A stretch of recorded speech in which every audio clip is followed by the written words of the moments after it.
அவர் பணம் கொடுத்தே சிறந்த கையங்க. அவர் வந்து அவரால் வந்து எத்தனை பேர் உதவி பண்ணிருக்காங்கன்னு தெரியாது, இன்க்ளூடிங் மிஸ்டர் ரஜினிகாந்த். 78 எனக்கு வந்து உடம்பு சரியில்லை, nervous breakdown. Vijay hospital வந்து அட்மிட் ஆயிருக்கேன், nervous breakdown completely. Day and night வேலை செஞ்சு அங்கே இருக்கும்போது எம்ஜிஆர் சார் அவர்கள் வந்து வாரத்துக்கு ஒரு வாட்டி 2 வாட்டி அவரே போன் பண்ணி எப்படி இருக்காரு அப்படின்னு சொல்லி விசாரிச்சுட்டு இருந்தாங்க.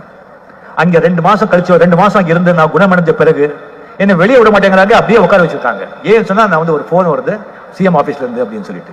ஏன் அப்படின்னா டிஸ்சார்ஜ் ஆன பிறகு அவர்கிட்ட சொல்லியிருந்தா போனோம், நான் பேசணும்னு சொல்லி எம்ஜிஆர் சார் சொல்லியிருக்காங்க, சீஃப் மினிஸ்டர். அப்போ அதுக்கப்புறம் போன்ல வந்தாங்க. போன்ல வந்து எப்படி இருக்கீங்க, நல்லா இருக்கீங்களா, நான் 2 நாள் டெல்லி போயிட்டு இருக்கேன், போயிட்டு வந்த உடனே நீங்க வந்து என்ன பாருங்க அப்படின்னு சொன்னாங்க. அங்க போனேன். அங்க போய் பார்த்த பிறகு என்கிட்ட சொன்னாங்க, பார்ப்பா தம்பி,